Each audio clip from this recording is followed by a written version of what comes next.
Magandang hapon and salute sa inyong lahat. Another mobile chess game. Let's see if we can win. We are gunning for to be in a mythic rank before mag-end ang season natin using our mage and mystic bureau composition. Ayan, 59 days pa. Paakyat na tayo ng mythic. Let's see kung gaano kahaba pa, kung gaano katagal pa yung or kalayo pa yung mapupuntahan natin. Sorry. And let's start the match. Again, sa mga kaka-tune in pa lang sa mga videos natin na Magic Chess players, ang gamit ko po is combination of Mage yung main ko and yung sub ko is Mystic Bureau. Effective naman siya for now. Gapang ko naman from gold. Start ako ng gold. Gold ba yun? Di ko na makita. Basta nag-start ako before mag legend rank. Yun yung ranking ko eh. Parang 5 nun or 6. 6th level nun. Nabubulol ako. Ika-climb eh. 5, 4, 3, 2, 1. Tapos magle-legend na. Effective naman yung Mage and Mystic Bureau for me. As of the moment, based from my previous less than 10 rounds, parang once or twice pa lang akong bumaba ng top 4. Most likely, 4th, 3rd, 2nd, or if makachamba, nagpo-first tayo. So, hindi ko naman na ipapangako, hindi ko naman nasasabi na yung technique ko is palaging panalo. Pero kung maganda yung bigayan ng equipment, yung role, I will grab that win. Hindi ko ibibigay yung win na yung kahit kanino. Saan ba ako hirap na composition na kalaban? Tol, hindi ko masabi kasi once, kahit anong composition pa yung harap ko, basta nabigyan siya ng madaming equipment, napataas niya yung stars na mga carry niya, technically, lahat possible manalo at the end eh. Basta, ang goal mo lang is yung composition mo, papuntahin mo hanggang end game. Okay, medyo maganda ang roll natin ngayon. Dalawa na yung mage natin.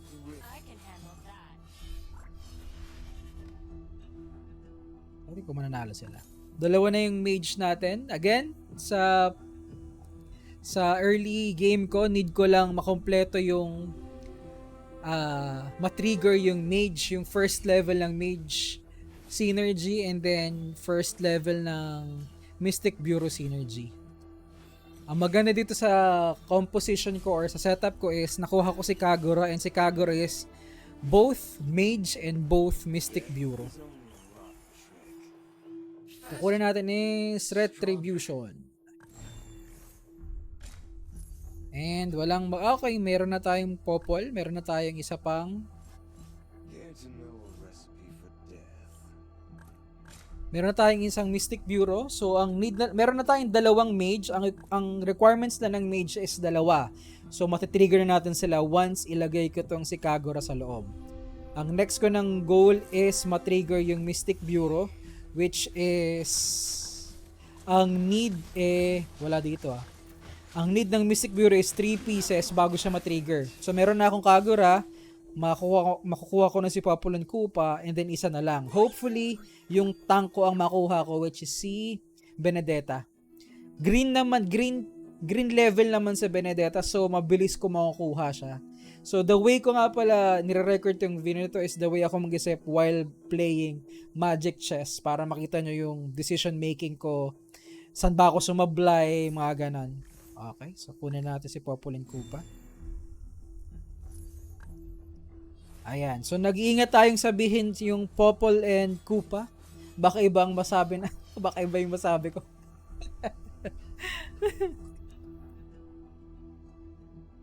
Ano nga pala yun, si Popol and Koopa. Signature hero ni Venus. Oh my V. Hindi na ako hindi na ako Mobile Legends player. Medyo nag-enjoy kung hindi na ako technically hindi na ako MOBA player, pero kung maglalaro ako ng MOBA, di naman hopefully walang makabash. Hindi ako i-bash. Wag niyo ako i-bash, pero mas feel ko yung Wild Rift. Pagdating naman sa competition, sa mga tournaments, nag-enjoy akong subaybayan yung mga Filipino teams sa MPL and sa world stage. Lalo na yung Blacklist. Agent ako, guys. Ayoko nang itago sa lahat. Wala namang silbi kahit itago ko. Pero agent ako. Sumusuporta tayo sa Blacklist. Nice, nakuha na natin. So, sa setup natin, kulang na lang tayo ng isa pang mage para makumpleto yung initial setup natin. Saan na ba ako? May sinasabi ako kanina eh. So, fan ako ng Blacklist, guys. Fan ako ng Blacklist. Hindi talaga ako OG fan. Naging fan lang nila ako nung nanalo na sila kasama yung Oh My Venus. Nung first championship nila, nung sa Eson pa yung ka-teammate nila, wala pa si Haji. Para nasa Smart Omega pa si Haji nun. Tapos, nawala yung buong Smart Omega after ng season na yon. So, dun ako naging fan ng Blacklist. After that, medyo nagustuhan ko na. Ang ganda kasi ng tandem ng Villwise eh. Necromancy is a most noble art. Okay, so nice. Nakuha natin item na target natin. So, nagbunga yung pagpapatalo natin para makapunta sa round na to. Kasi madalas kasi yung nandyan yung lifesteal na gusto ko eh. Pero okay lang din tong winter transition. Nice. Kompleto na yung set natin. So, bubuin natin muna yung mage, which is, ayan, buo na yung mage. Tapos, bubuin ko yung Mystic Bureau. Ayan, buo na sila. So, bibigay ko muna lahat ng equipment ko kay, ano pa kaya ito? Kagura. And then, meron pa akong isang slot. So, i-open ko na since dalawa na may need na gold para ilagay pa si Cyclops. And then for ano nang strategy ko kapag nakuha ko na yung initial setup ko. Ang next kong strategy is ito 2-star muna silang lahat. Kung makuha ko sila sa role ko. And ito 2-star ko silang lahat plus automatic kong kinukuha kapag merong Faramis. Ang hierarchy is merong Kagura, Faramis, and Benedetta. Sila yung prayo kong tini 3-star para sa endgame. Medyo may laban tayo sa endgame. The rest 2-star na lang sila para mas madami akong roll chance. 2-star na ba si Faramis? Ay, si Benedetta, hindi pa. Pero 2-star na yung Faramis ko. So, extra na lang tong nandyan. Okay, so nanalo ba ako kanina? Di ko nakita. Nanalo ba ako doon? Ayan, tingnan natin kung mananalo tayo. Ay, as in equipment. Ayan, tingnan natin mananalo tayo ngayon. Yung 1-star Benedetta, kaya pa niyan tangkehin yung mga kalaban this round. Pero dapat mapa-level 2 ko na siya as soon as possible. Para mas tanky na siya.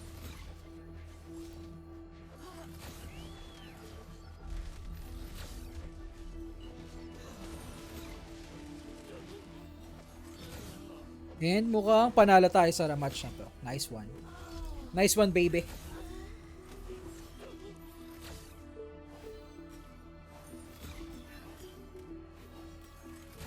Ayun. Second win ko na ata to. Nanalo ata ako kanina. Hindi ko lang nakita kasi 65 pa rin points ko eh. Sa monster round na. Nice. 2-star na si Cyclops.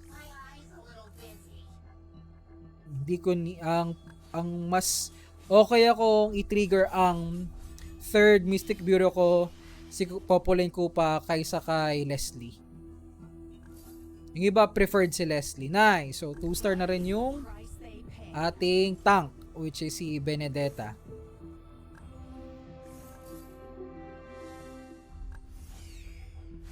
So almost 2-star na silang lahat bukod kay yung main ko, yung core ko hindi ko pa 2-star. Kay Kagura, kay Popol and Koopa. Dapat mapas 2-star ko na yung Kagura ko as soon as possible. Siya yung carry ko eh. Ano equipment? May pinili ba ako equipment? Ayun. Kuha natin yung Enchanted Talisman. Bigay natin yan kay Kagura. Bigay natin tong Retribution kay Faramis. Bigay natin tong additional skill kay Kagura.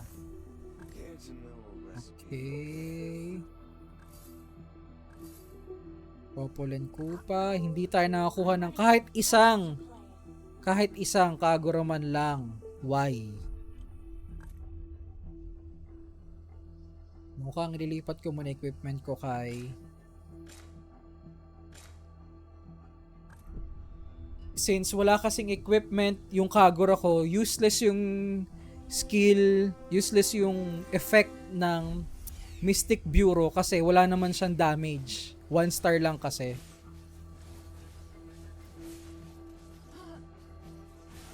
Ayan, so ibigay ko na lang yung equipment ko kay ayun, Bura. Nakita niya guys, burado. Okay, meron na tayong win streak kasi nag-apoy na yung avatar natin sa gilid. Wala pa rin. Pag nag-aapoy yung avatar sa gilid, dyan yung mga nakakatakot makalaban kasi nasa momentum sila.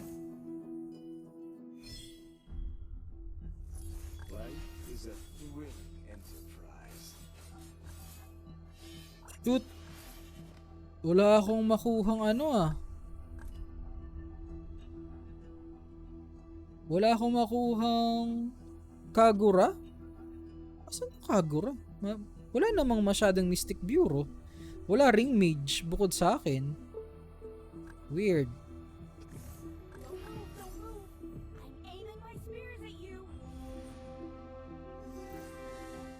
Ang weird. Hindi ko ma-roll ang Kagura, wala naman tayong kaagaw. Pero at least 2 stars sana. 2 stars. At least 2 star sana yung Kagura.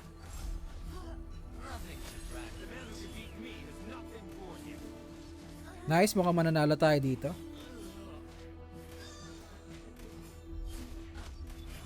Skill. Nice. Tira niyo yung skill ni Faramis. Nakapalibot sa kanya yung kalaban. Pagkatira niya, gumapang eh. Lifesteal malala eh.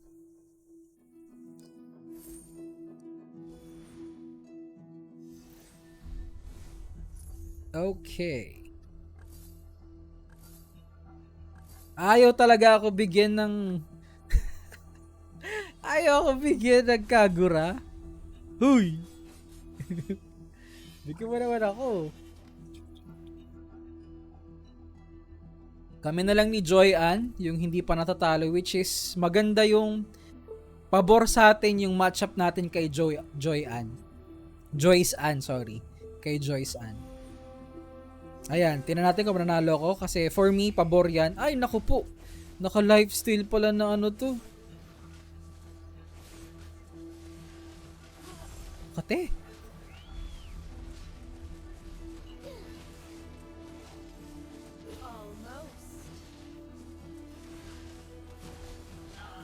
Ito, sino ba tong core na to? Eudora. Makati yung core niya. Tapos wala pa, 1 star lang yun ako. Okay. Ibibigay ko sa kanya yung laban na to kay Joyce Ann. Pero pag na full equip na rin ako, nakuha ko na yung mga dapat kong kunin, lamang tayo sa composition na yun. Yun kasi yung composition ko before, yung ano ba yung kulay green na yun? Nature something? Ang composition kasi na yun, isa lang yung HP ng lahat ng chess piece. Kaso pag dinamage mo din sila, parang, hindi ko ma-explain, madadamage mo silang lahat, yung parang HP pool nila. Nice. Isa na lang yung need natin. I-wait para mak-trigger natin yung last set ng mage. Either Kadita or Julian. Pero, wala pa rin ako nakakuhang Kagura. Why? Why po? Why po?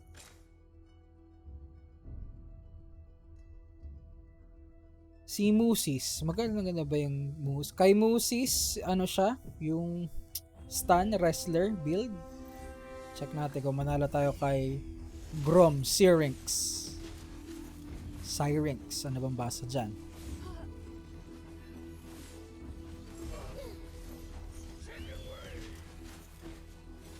Nice. Gumapang na yung skill ni Faramis.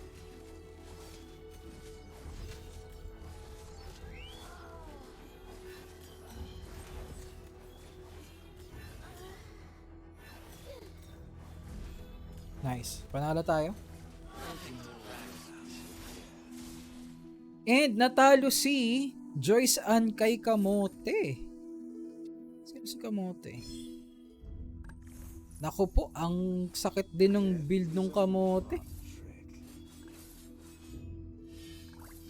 Talo talaga si matatalo talaga si Joyce Ann kay Kamote kasi sabi ko nga sa inyo, isang HP pool lang yung Nature Spirit and yung Elementalist naman AOE damage halos lahat ng chess pieces niya yung skill sila. And then meron silang mana 50% once mag-dish sila ng skill. So paulit-ulit sila mabilis silang makapag-dish ng skill. Yan din yung composition ko before, Nature Spirit and Elementalist, tapos core ko si Eudora. Muntik pa ako manalo kay Kamote. Kung naka-skill lang yung Faramis ko nun, panalo ko kasi gagapang yung skill niya sa tatlong yan pero hindi nakabato. Pero okay lang. Meron pa naman tayong 29 points. Monster round na tayo. Hopefully, makakuha tayo ng kahit isang ayaw ko bigyan ng kahit isang Kagura lang muna.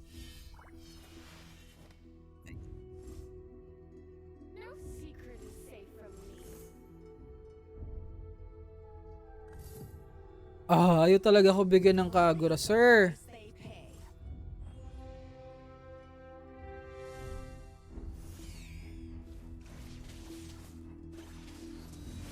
Mukhang mababaan na natin yung mindset natin. Hindi na muna manalo for now kasi tagilid tayo sa roll. At least fourth yung habol natin. Mirror device yung kunin natin. Additional mage emblem? Hindi. Felin blade ang kukunin natin. Kunin natin din yung Mystic Bureau.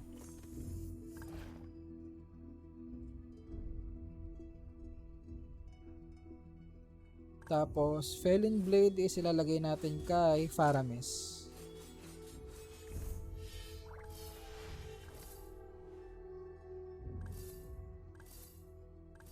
Wala ko nakuha kahit Faramis. Pwede ko nang i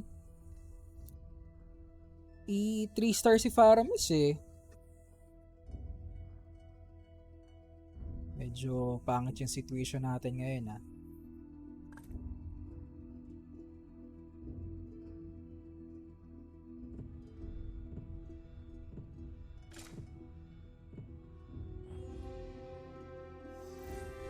Tingnan natin kung manalo tayo kay Sheena. Pero mukhang may advantage naman tayo kay Sheena.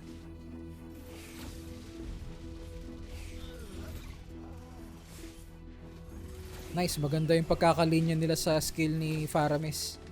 Magkakadikit sila.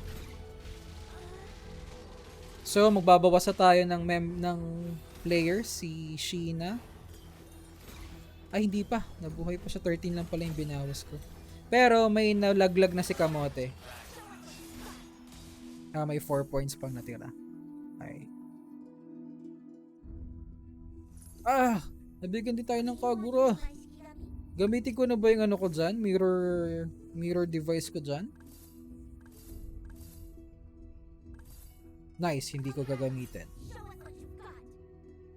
Okay, we're back on track.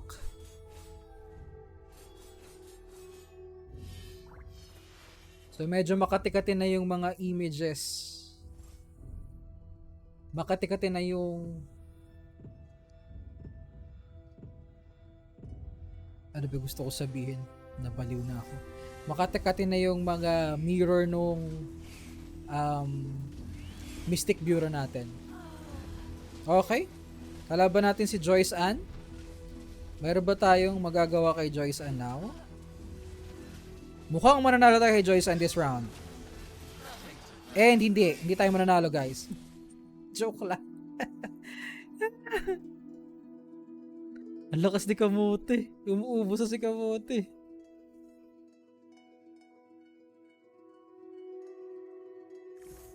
Ayan, so ang habol na lang po natin is mag 4th place. Isa na lang. Sana matalo si Vincent ng mas maaga kaysa sa akin. Yun na lang yung ano natin. Matalo si Vincent ng mas mabilis kaysa sa akin. Kaya natin. Nice. Okay.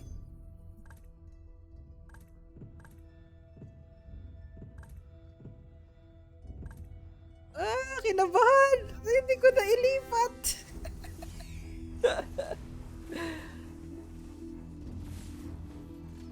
Okay, talo si Vincent sa atin. Mga tol.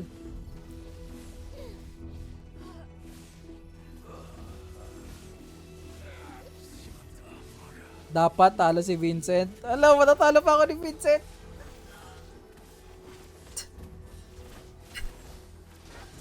Ayoko pa, di pa ako ready mo eh. Natalo tayo ni Vincent.